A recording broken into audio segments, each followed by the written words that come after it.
Nagbabalik po ang paglilitis at kasama pa rin natin si BIR Commissioner Kim Jacinto Henares.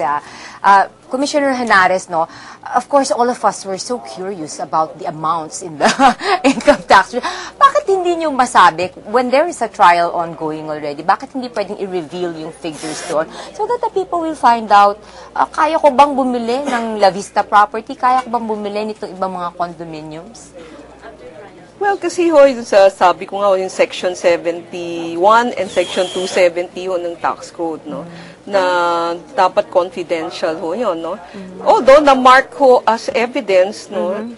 So, it's for, I think, the people to look to, diba, even the Senate President said these are still confidential until... Kasi exhibit pa lang, hindi pa admitted as so, evidence. Yun. So, hindi naman ako tinanong kung anong amount. So, hindi ko naman ho pwedeng sabihin na ho yun. No? The only reason why I can discuss the other things is because it was covered by my testimony. And the prosecutor asked about may tinotal kayo, para may sinasabi kayo doon na scratch paper na Excel na tinotal nyo, no? Oo, why did you do that? No, because first, diba, remember when I testified, there were a lot of instances where the Senate President said, oh, he doesn't have a source of income. Did you investigate? Did you assess? No? So right after my testimony, we did that. We evaluated, we assessed, no? So there's a need to determine kung kailangan ba kami mag-imbestiga o hindi, no? Hindi naman yan porque there's a bandwagon na sabi kailangan imbestigahan, tatalon na kami sa bandwagon na yun, no? Kailangan ho, parati namin sinasabi, may documentary evidence na meron kaming basihan bago kami mag-imbestiga. So, meron kayong na-establish na basihan kung kaya't ginagawa nyo ng investigasyon ngayon? Oh, sabi ko nga ho, may rason para tanungin kung meron mukhang hindi ho justified ng income niya. No? But ganun po ba itatawagin niyo yung mga respondents para sagutin itong investigasyon niyo? Hindi, depende nga ho, no? Kasi, like for example, may kaso na open and shut. Diba? Hindi siya naka-report. Tapos meron kaming ebidensya, nakatanggap siya ng income. Hindi na ho namin siya kailangan patawag, no? Pwede na kami mag-file ng kaso sa Department of Justice. Doon na ho siya sa preliminary investigation magdepensa sa sarili niya. Ngayon, may mga kaso na hindi masyadong maliwanag pa ho, no? So, sabi na, kailangan namin makita yung side ng isang tao. So, pinapatawag namin siya. Hindi namin siya kaagad pinapailan ng kaso. Pero at this point, nasa na yung investigasyon nyo with the coronas? Ang katulad ng sabi ng depensa, di ba, sila nagpakita ng letter of authority namin, no? Sinerve namin ho yan last Monday. So, kakaumpisa pa lang ho. So, ayun, kailangan nila magbigay ng reply sa inyo? Parang kung madidepensahan nila, kung ano ho yung nasaan galing yung diferensya, di mag-present ho sila. Commissioner Kim, kanina rin napag-usapan sa cross ng depensa. Tinanong nila yung konsepto ng SALN sa inyo at nakakatawa nga, hiningi pa nila, are you ready to give your SALN and things like that, ano? At natanong kung ano yung opinion ninyo na if under oath, sabi mo, it's useless if you can edit your SALN because under oath, nilagay mo na to, you testified na totoo to, correcto. Bakit niyo po nasabi yun? Kasi, di ba, ito ho yung konsepto ng SALN, di ba? We want to, it's for accountability, transparency, di ba? And it's to really to determine whether you enrich yourself in government. No? If you can keep on changing it, how will people be able to say whether you enrich yourself in government or not? Because you can go back in the past and correct your return and say that actually I got it before I came into the government service. So, I mean, if we can keep on changing it, then there's no certainty. Why are we even being asked to submit a SALN? Yun ang pinapa-strike out sa inyo. I mean, for me, if they will say that we can always amend, it good for us. Yeah. Diba? I mean, yun lang. I mean, there should be a clarity. If this is allowed, then all of us can do it. Diba? So, kung all of us can do it, even not submitting a SAL and then belatedly submitting it, if we can do that, that's fine. Pero ano ba kayo, kasi when you were brought in as a witness, as an ordinary witness, So kapag tinanong yung opinion nyo parang naging expert witness na kayo. Actually, ang humingi ng opinion ko ang defense Yun kaya na hindi nga ko maintindihan. Ang prosecution, hindi pwede magtanong ng opinion ko. Diba? Kasi ordinary witness ako. Kung titingnan mo lahat na sagot ko tungkol sa SALN, dahil lang naman sa defense, sila yung nagtanong. Otherwise, hindi naman kami sasagot tungkol dyan sa SALN na yan. No? So, Commissioner Kim, could you elaborate nga doon sa yung kasi hindi siya na present ang evidence, so wala pa yatang access yung publiko doon sa Excel file na binasa ninyo kanina. Just sabi ni prosecutor to complete the record. Para saan po yung tabulation nitong mga bagay? Well, it is to determine if we really need to investigate or not the Chief Justice. No? Like I said, there's a lot of noise about Rizal and about him, no? We don't naman do investigation just because there's a lot of noise, no? We look at the evidence, no, the document. So that's how we determine whether we need to investigate or not. No? We want to make sure that we do not just investigate just because it's the fad nowadays to investigating. No? It's not that.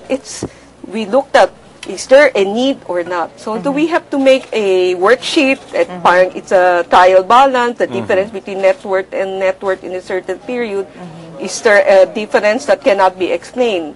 Why is it like this? Diba? Then their difference is only because there's an income that has not been reported. Pero hindi po ba, para may mga nagsasabi na nga po ngayon sa publiko at may assertions na parang nanggigipit daw po kayo kay Chief Justice dahil may impeachment tapos may nangyayaring investigasyon mula sa BIR.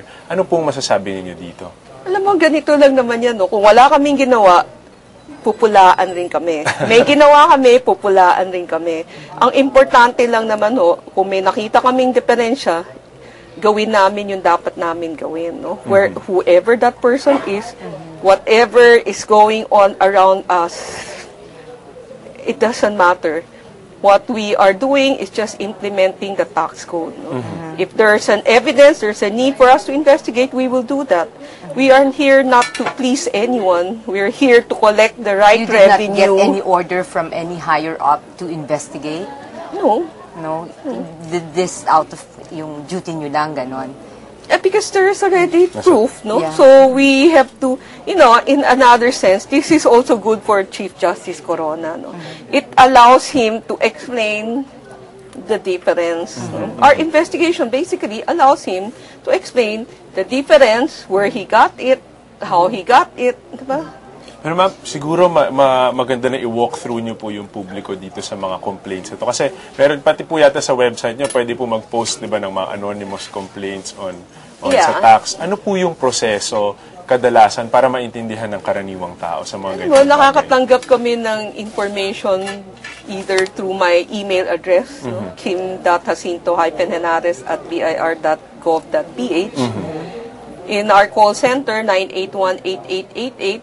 And in my office, there's a call center agent mismo, 981-8880 up to 82. Then you can go to our website and there's a text number where you can complain. You can email us. No?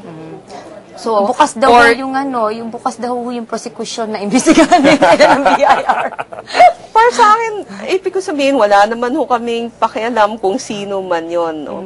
Kung merong ebidensya, iimbestigahan namin. No? Dito po sa kanina sinabi nyo, 9 properties, yung 2002 pa lamang, 9 properties na ng mga corona ang hindi inireport sa SALN ng Chief Justice. Ito pong pag ganon sinasabi 9 properties, ibig sabihin nun, talagang hindi rin na-ideklara sa kanyang ITR yun. Hindi. Sa ITR, wala naman Yung problema. kita para bilin yun. Parang yun ang link. Ganun ba? But that was prior years Oo. Ang pinag-usapan, kaya nga iimbestigahan yan, no? Yeah. Pero dun sa network na kinompute ko, parang ginib na namin sa kanya. Okay. Yung 9. Kasi consistent 202 up to 2010, hindi niya dineklara. Okay. So, dapat walang epekto yan sa network niya. No? Kung meron siyang violation, hindi yan sa tax code, kundi sa whatever other laws. No? parang ginib na namin yan. Wala Yes. na. Pero dito So, sa... yun sa ibang Oo. property, yun ho yun ni-slot namin sa tamang taon. No? For example, noong 2006, sabi nyo, 8.3 million lang ang dineclare, dapat 31.2 million. All the way down to 2009 na 14.5 million, dapat 52 million. Because it kinompute nyo yung mga properties Based na... on acquisition cost. Kasi yun ho yung pera nilabas nyo para bilhin ito. So, yun ho yung dapat ginagamit para makuha mo yung net worth ng tao. Hindi ho yung fair market value. Kasi yung fair market value is a... Pero walang nakalagay na acquisition cost sa kanyang SALN. kasi ang BIR, meron hong CAR.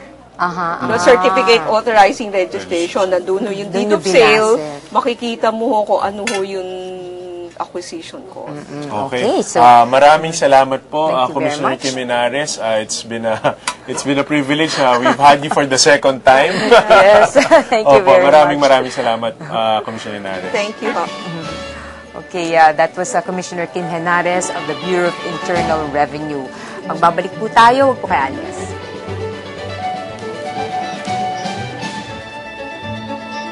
Okay. Akala ko commercial break tayo. Papatuloy Okay, po papatuloy tayo. ng ating paglilitis. We're just waiting. They're still on recess, dito sa impeachment trial.